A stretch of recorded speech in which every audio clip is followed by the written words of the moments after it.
So here we're looking at a what's called a size adjustable expander.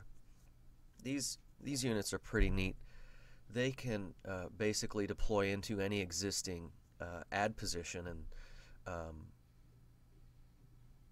expand out over any content. Their size is adjustable as the name indicates, so this happens to be a 300 by 250, but it could be a leaderboard. It just really doesn't matter. Just put it in rotation, and it obviously offers a little more opportunity for advertising, a little more options there. Let's go ahead and look at the ad script. So here we see the page. There's not much HTML. It seems to be a little disarray, but I guess we can ignore this, right? So what's important here is, where do we have it here? Looks like we have it right here. We have a parent div, which comes from Impact Engine. And it looks like it goes all the way to here. So essentially this is where the ad tag goes, the server tag. And this deploys into that server tag.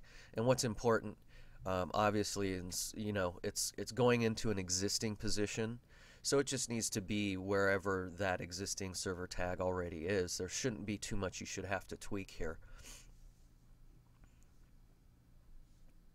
This ad is set to default to align left and float. Now those settings can be changed when you go get the script, but for these types of ad units, it's not recommended. You could try changing it if you want to do something creative, but sticking with the defaults is probably the best rule of thumb here.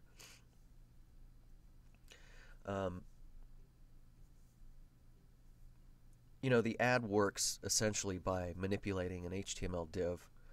So when you click the expand button or the open button, what happens is the ad changes the size of the HTML div, both width and height.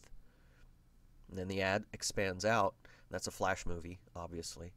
And again, it floats on top. And the way it can, the reason it does float is because of this attribute right here, position relative on the parent div.